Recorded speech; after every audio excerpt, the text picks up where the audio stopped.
There's a game each one of us has from our childhood that we often remember during random moments of our life. It could be when we're watching a movie, drinking a cup of coffee, playing a game with our friends, or lying in our bed in the middle of the night. We all have that one game from our childhood that is so obscure and mysterious that most people aren't aware of its existence. We often think about this game and how we wish to play it again, but the means to play it requires us to overcome some technical obstacles. That moment when we somehow remember the name of that one game and we find a way to play it again immediately transports us back to our childhood, and we are then instantly presented with the best form of nostalgia. For me, that was Dark Earth, a game that was released on PC in October 1997 and developed by Callisto Entertainment. Throughout my life, I often remember Dark Earth, a game from my childhood that I played with my brother on our age-old PC, and we never finished. As I grew older, I forgot the name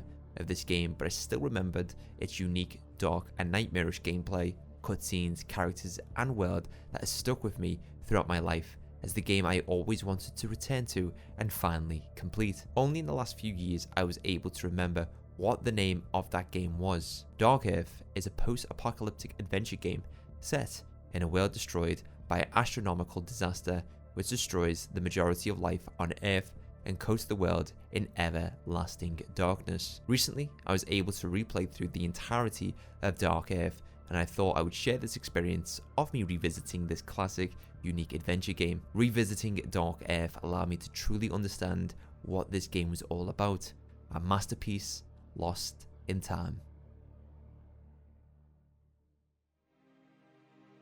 For some background as to my first experience with Dark Earth, I first played this game in the early 2000s when I was probably 7 or 8. I say played, but it was mainly my older brother playing this game and me watching. I remember one day my older brother coming home with a new game for us to play on our PC, and that game was Dark Earth on the CD-ROM. Back then we didn't use the internet at all or read any gamer magazines, so we had no idea what this game was about. I believe my brother randomly came across this game at a video store, read the back of the CD case and thought this would be an interesting game for us to play. We booted up Dark Earth on our PC and was introduced to this mind-blowing cutscene which I still remember scene for scene to this day. We got to the main menu and instantly started our first playthrough. We would play this game most nights and work together to figure out how to get to the next point in the story. We eventually got to a point in the game where we got stuck and couldn't figure out how to get past this part. We tried everything but still couldn't get past this particular point. We didn't use the internet at this time either, so we could not figure out what we had to do to progress past this point. So we gave up and never played Dark Earth again. That was only until recently when I decided to play Dark Earth again nearly 20 years after I last played it. In the world of Dark Earth, the entire planet is shrouded in darkness due to the Great Catalysm, and the last remaining rays of sunlight are worshipped. After the Great Catalysm, the last remaining people of human civilization, named the Initiates, travelled far across the Darklands and sought a location on the planet where sunlight was still present, free of the Black Shroud, and where life could once again spring forth. After many travels, the Initiates discovered a land struck by everlasting sunlight, the Starlight. In honor of their discovery, they built a city and temples and followed to create a religion worshipping the sun gods. The founding fathers of the Starlight named the city Sparta. In present day Sparta, every aspect of society revolves around the light and is governed by the Sunseers, the priests and leaders of this new world. The Sunseers are only but one group in this new society, and there are many more. The Guardians of Fire are the soldiers that protect Sparta from the creatures of darkness or opposing forces that occupy the Starlight. The Builders are the members of society that invent new weapons, buildings, tools, and furniture based on pre-civilization data. The Providers live in the lower section of the city, and they tend to fishing, hunting, planting crops that all feed the Starlight. Then finally you have the Scavengers, who pretty much rummage through piles of scrap from before and make use from what they find. But a great danger threatens Sparta, and only one man can save the city: Arkhan, the Guardian of Fire. In Dark Earth, you play as Arkhan, a guardian of fire, and son of Sunseer Rilsadar. Awakening from a nightmare from the Great Catalysm, you wake up in your personal quarters next to your secret girlfriend, Carly, and you are late for your post. In your personal quarters, you are free to explore and interact with the different items that adorn Arkhan's room. You get changed into your Guardians of Fire uniform and pick up your saber, ready for duty. This is where the story of Dark Earth begins. The Provost Arkhan summoned you. You're gonna get in big trouble if you don't get out here quick. Arkhan leaves his personal quarters and is greeted by his best friend and fellow brother-in-arms, Zed. Zed offers Arkhan to train with him before he has to report to Provost Arkhan, his commander. The introduction to this game informs the player that they can take a non-linear approach to the story, giving the player the choice to train with Zed to get some practice with the combat, or to report directly to Provost Arkhan. If the player decides to train with Zed in the upstairs training room, you can practice combat. The combat in this game is surprisingly good for an adventure game that was released in 1997. Once in the combat stance, you can fight your target by swiping in multiple directions to perform different moves with whatever weapon you have equipped. It must be said that the combat in this game is brutally challenging and reminds me a lot of how tough the enemy encounters can be in the Dark Souls franchise. Each opponent you fight will offer a great challenge, and if the player is not careful enough, they can be killed in seconds. You can, however, switch to an auto combat system whenever you want if you're not interested in the fighting mechanics and you wish to solely focus on the adventure gameplay and story. If you do choose to activate the auto combat system, the game will make Arkhan perform attacks when you target a character in the combat stance. If you're too close to your opponent, you'll perform kicks or headbutts, giving the game a more realistic approach. If you use your weapon too often, it will eventually break and the damage it outputs is greatly reduced. This feature influences the player to change up their playstyle and use different weapons that they find throughout their journey in Sparta. Some of the weapons you will find throughout the game range from axes, swords, halberds, and even guns from before the Great Catalysm. These guns are extremely rare, and it rewards the player for searching every nook and cranny in each explorable space. These weapons range from revolvers, pistols, and flamethrowers. However, their ammunition is scarce, so you have to be sensible and use them whenever you are facing off against a powerful foe. If you are dealt damage during combat scenarios, there are only a few ways to regain your health. There is the option of finding food throughout the world, but this is also scarce and should only be consumed in an emergency if Arkhan is close to death. The only other option is waiting for your health to recover, but this can take a very long time before reaching full health again. This health and healing mechanic also adds to how tough and challenging the combat encounters can be in this game. After Arkhan has finished training with Zed, you can then report to Provost Arkhan in his office to receive your duties for the day. On entering Arkhan's office, you already get a feeling that he's not so happy with Arkhan. Arkhan is frustrated by Arkhan's late arrival and then tasks him with guarding the door to the council chamber while the great Sunseer Lori has an important meeting. What's truly fascinating about this interaction with Provost Arkhan is if the player decides to head in the direction of the council chamber after leaving Arkhan's quarters without speaking to Provost Arkhan, first, he will stop Arkhan on the stairs and provide him with the same guard duties. Arkhan? Wait. Provost Arkhan? The great Sunseer Lori has called an important meeting at the Temple of the Sun God. You've been designated to guard the door to the council chamber. Guardian Jeddah has been waiting for you. Go down and take up your post before the great Sunseer arrives.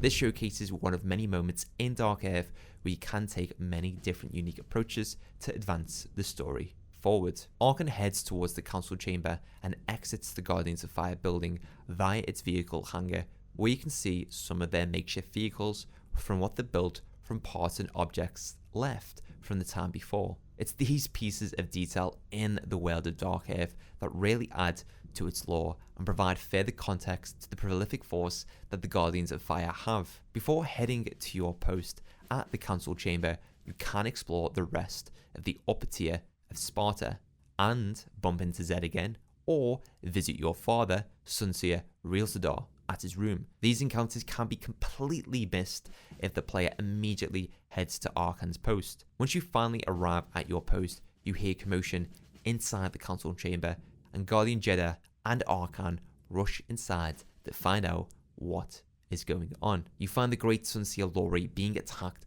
by an assassin, while the other Sunseer is being violently killed in front of you. Guardian Jeddah is immediately killed, and Arkhan then has to take down his first enemy. After taking down the first assassin, Arkhan focuses on saving the great Sunseer Lori, but he's poisoned by the Shankar Arch Essence. Arkhan drops to the floor in pain due to the poison slowly entering his body and burning his face. Zed enters and instantly kills the assassin who poisoned Arkhan before he drifts off into an unconscious state. Some time passes and Arkhan wakes up in the hospital in shock to find that he's being cursed with the black rot, which is slowly transforming him into a creature of darkness. Arkhan's entire appearance has changed and his veins are prominent, with black rot coursing through his entire body. Half his face is disfigured from where the poison made contact with his skin, and his eyeball is bloodshot. In this moment of Arkhan realizing he's no longer what he used to look like, a Guardian of Fire enters the hospital and identifies Arkhan as a creature of darkness. The player can choose to explain themselves to the Guardian of Fire, but he will attack Arkhan regardless, since he believes he's a creature of darkness. The player has to take down this Guardian of Fire and can do so by using their bare fists. However, if the player chooses to look around the hospital during this encounter, they can find a blade, which is really useful for this fight. Once the Guardian of Fire has been killed, the Sunseer healer Thanandar, who's been aiding Arkhan's recovery while he's been unconscious, enters the hospital. Thanandar tells Arkhan he knows what is happening to him and explains to him that the black rot is slowly taking over his body and soul, eventually transforming him into a monster. Thanandar tells Arkhan he knows only one way to treat his condition, and that is to find a secret crypt that is located somewhere in Sparta. This secret crypt has a secret energy inside that can cure and reverse Arkhan's transformation into a creature of darkness. Thanandar does not know where the secret crypt is, but he believes Arkhan's father, Sunseer Realsadar, knows its location. From here, the story follows Arkhan trying to find the secret crypt, but along the way, he has to deal with his current contaminated condition of how he looks and how people will perceive him as a creature of darkness. The black rot. Yes, I have heard of it. I am not a healer Sunseer like Thanandar, but I know this is a dreadful illness.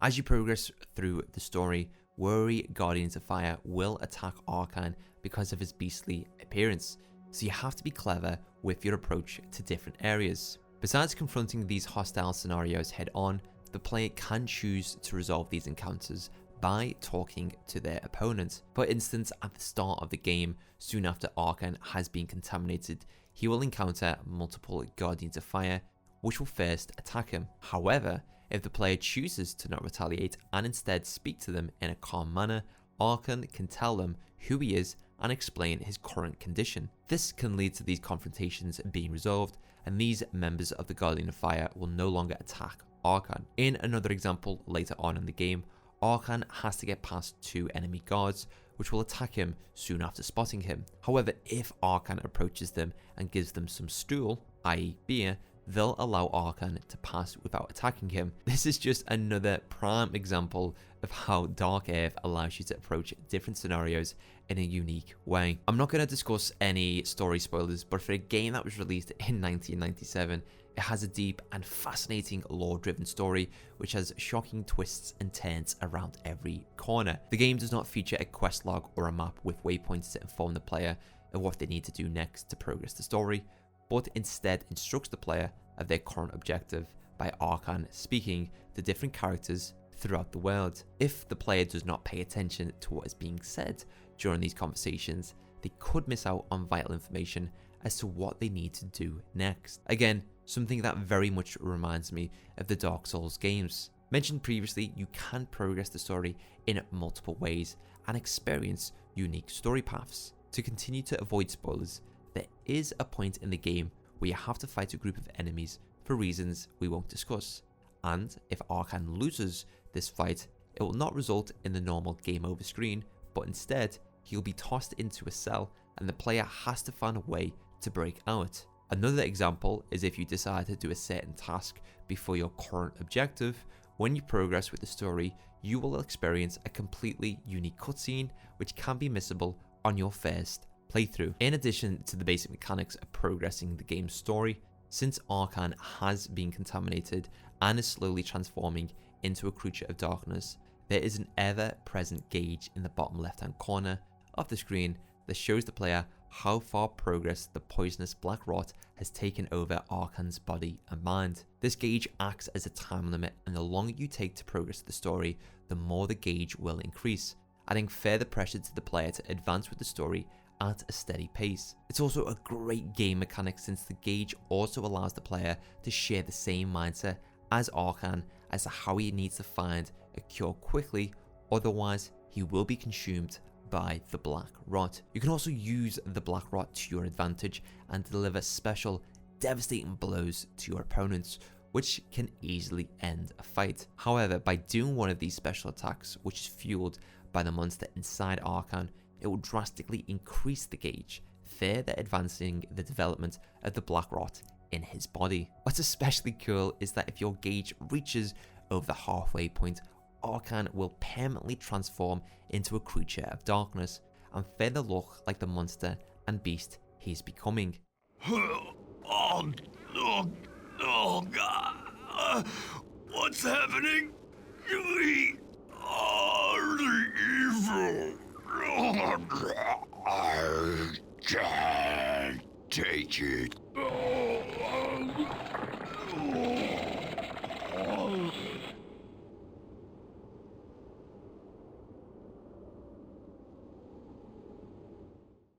This transformation goes against the player, since characters that were previously unafraid and neutral towards Arkhan will now be scared of him and attack on sight. If you do develop into Arkhan's second transformation, he will move and speak differently.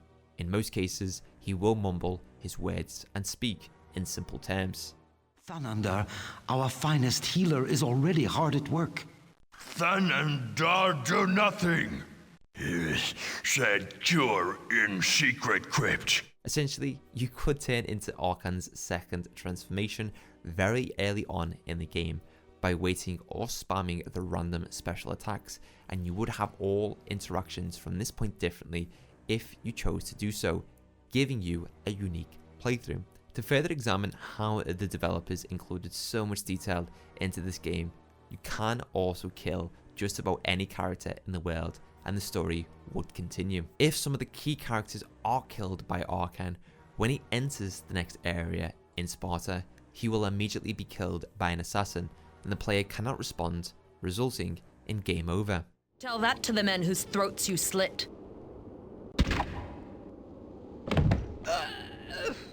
What a waste.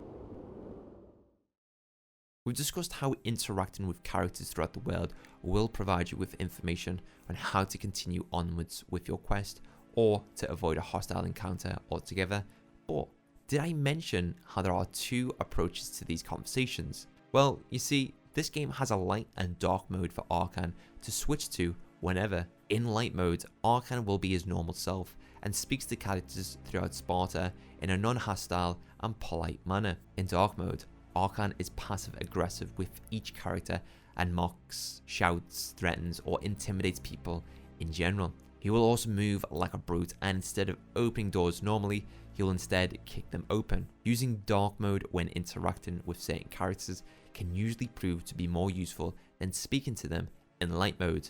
The world of Dark Earth, Sparta, is captivating and is the most important standout, which makes this game so special. There are a handful of games that I have played with worlds and environments that have enthralled me, and this is one of them. The sheer amount of detail in each area and corner of Sparta is mind-blowing for a 1997 game. The world is a character in itself and plays a strong part in deepening the player's immersion. The environments are a perfect blend between Fallout and Dark Souls, and any fans of those franchises can appreciate what Dark Earth presents to the player. Although this game has no map, its layout and areas have been beautifully crafted so the player knows where they are in the world at all times, whether that be in the upper tier or lower tier of the Starlight. Arkhan can interact with most of the environments in the game, and when doing so, he will provide dialogue, further giving more context on the lore.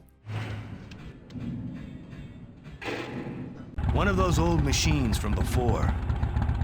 The atmospheric sounds also add to bringing this world to life, such as the birds squawking in the sky and wind blowing when standing on the open grounds of the upper tier of the Starlight. The character designs are all done really well given the technical limitations the developers would have had back then, and it's easy to identify characters and recognize what group they belong to just from their polygon design. Throughout the world, you will come across puzzles, with most of them not being clear as to what the player needs to do to solve them. This game does not hold the player's hand and can be extremely difficult in both the story and combat, which is akin to the Dark Souls franchise. I was able to complete the game in a day, which took me around 6 to 7 hours, and at no point did I find this game uninteresting. I did arrive at the same point in the story where I got stuck when I was younger, and I still couldn't figure out what to do next, so I did have to consult a guide to get me past this area. It felt rather strange completing this game nearly 20 years after last playing it, since the remaining story seemed mysterious and I never knew how the game ended. I can say it was 100% worth revisiting, and it amazed me with how this game was able to perfectly include all of these mechanics and features for the game in 1997. And be successful with these gameplay achievements. The level of detail this game has is something that we don't get from games released currently, and I applaud each and every developer who worked on this game. I would love to see a sequel to Dark Earth or a remake of this ambitious and technically successful title, similar to how the original Alone in the Dark received a remake, but unfortunately I do think the chances of that ever happening is a long shot and a gamble for whatever publisher decided to pick it up. All in all, if you are a fan of Dark Souls and the Fallout franchise and can look past Dark Earth's graphics and controls, I believe this is definitely a must play and one that fans can appreciate for what it was able to achieve. Hopefully, after seeing this video, you decide to revisit Dark Earth or play it for the first time. If you do, please drop the video a like rating. If you have played this game before and remember it, please let me know in the comment section down below. I'd love to hear. I know this is a random and obscure game for me to cover, but after revisiting this game, I really wanted to make a video on it and to bring more awareness to this fantastic title, and I had a fun time doing so. After covering this game, I feel like playing through some older games and making videos on them too. So that's it for this video. Hope you guys enjoyed it, and thanks for watching.